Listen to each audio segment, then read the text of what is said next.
আসসালামু আলাইকুম ওয়া রাহমাতুল্লাহি ওয়া বারাকাতুহু। আজকে আমরা শিখতে যাচ্ছি সূরাতুল মুলকের ১ থেকে ৮ তম আয়াত পর্যন্ত সহিশুদ্ধভাবে কোরআন তেলাওয়াত এবং তাজবিদের নিয়মাবলী। অবশ্যই আপনারা এই ভিডিওটি কন্টিনিউ করবেন, তাহলে অবশ্যই কোরআন মাজিদ সহিশুদ্ধ করে শিখতে পারবেন এবং তাজবিদের সকল নিয়ম-কানুন আপনারা জানতে পারবেন। শুরু করা যাক।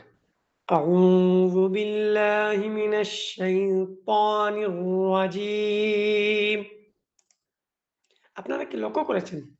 আমি এই যে আউযু বিল্লাহি মিনাশ শাইতানির রাজিম একটি শ্বাসে একটি আয়াত পড়েছি।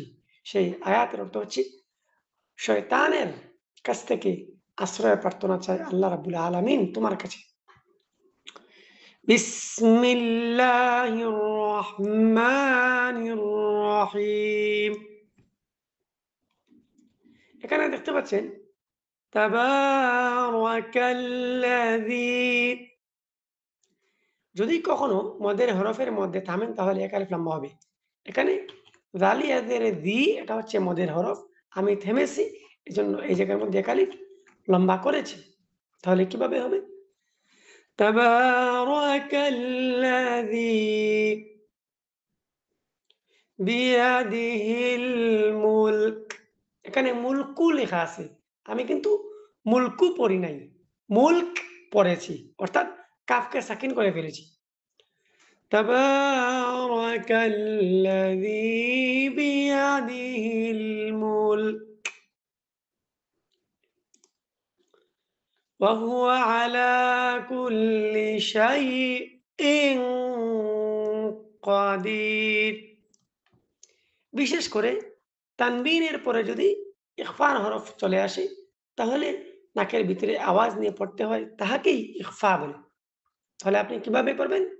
শাইইন কাদির। মনে রাখবেন, এই নুনকে কিন্তু পড়তে হবে না যদি আপনি এই জায়গার মধ্যে থেমে যান। الذي خلق الموت। এখানে মাউত এর মধ্যে আমি থেমেছি। অর্থাৎ এই তার মধ্যে একটা জবর আছে। তারপরেও আমি এখানের মধ্যে থামার সময় এই তাটাকে কি করে ফেলেছি? সাকিন করে ফেলেছি। কারণ জবর, জের, পেশ এবং ২ জের আর ২ পেশের মধ্যে যদি থামেন তাহলে আপনাকে সর্বদা সাকিন করতে হবে। খলাকাল মাউতা ওয়াল হায়াতা লিয়াবলুয়াকুম। এখানে দেখতে পাচ্ছেন বা হরফটি লাল। অর্থাৎ কলকলার হরফ যদি সাকিন হয় তাহলে লম্বা করে পড়তে হয় না। কিভাবে পড়তে হয়? কলকলা করে পড়তে হয়। যেমন গম্ভীরভাবে আওয়াজ করতে হয়। আওয়াজটা কিভাবে হবে? লিয়াবলুয়াকুম। ইয়া বা জবর ইয়াব এভাবে হবে। ওয়াল হায়াতা লিয়াবলুয়াকুম আইয়ুকুম আহসানু আমালা। এখানে দেখতে পাচ্ছেন লামের উপরে ২ জবর আছে। লামের উপরে ২ জবর আছে। এই ২ জবরে থামলে এক আলিফ লম্বা হয়। আইয়ুকুম আহসানু আমালা এভাবে। তারপর ওয়াহুয়াল আজিজুল গফুর।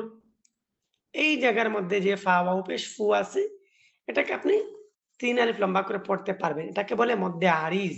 কারণ এই যে দেখতে পাচ্ছেন ওয়াও সাকিন ডাইনে পেশ, এটা হচ্ছে মদের হরফ।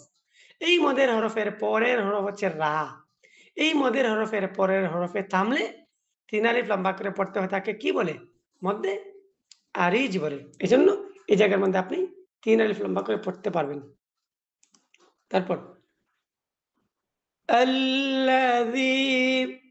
এখানে কিন্তু এক আলিফ লম্বা হবে। কেন এক আলিফ লম্বা হবে? এটা কিন্তু হচ্ছে ইয়া।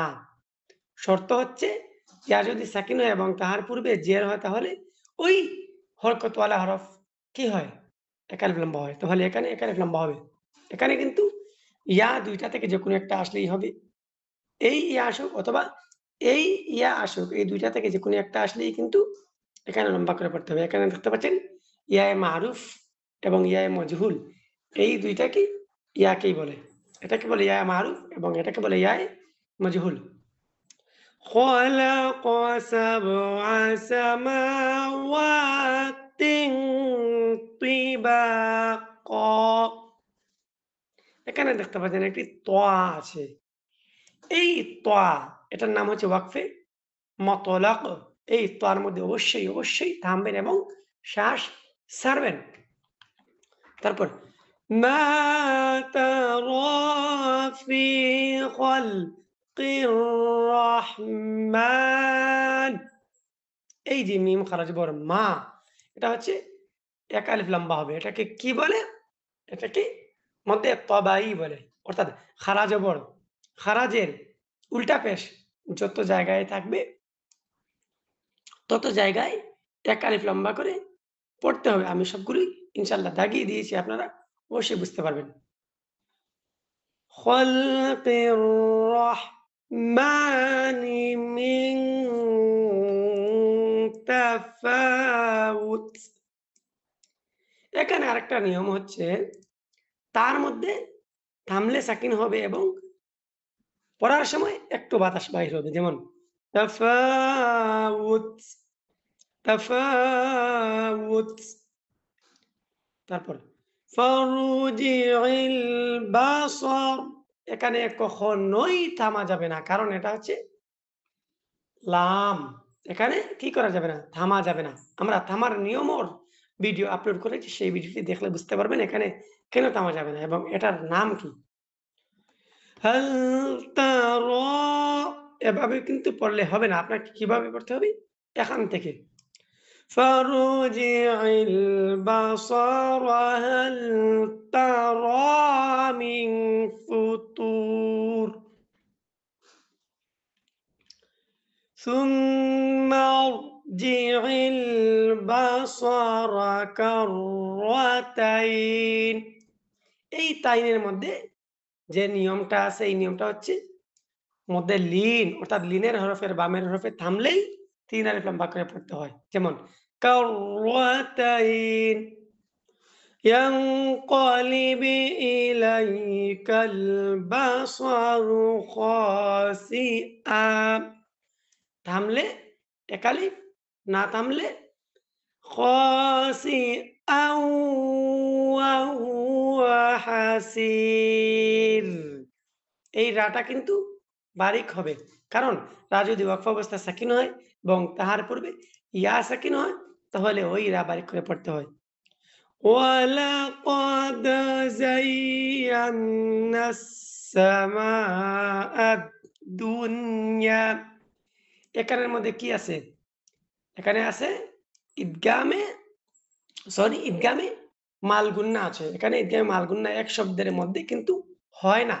অর্থাৎ এখানে ইদগামে মালগুন্না হবে না। بمصابيح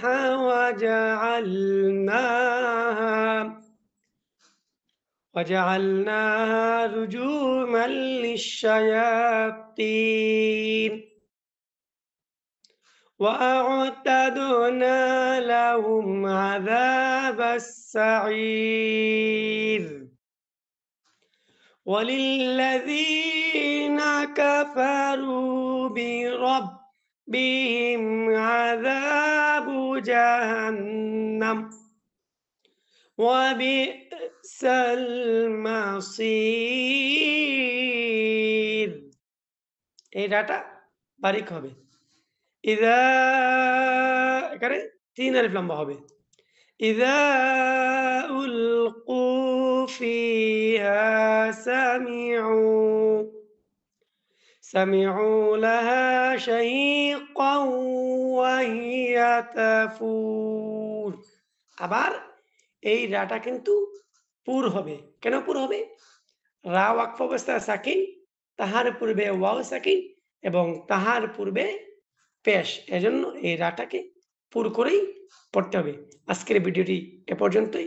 দেখা হচ্ছে আপনাদের সাথে আবারও পরবর্তী ভিডিওতে। আসসালামু আলাইকুম ওয়া রাহমাতুল্লাহি ওয়া বারাকাতুহু।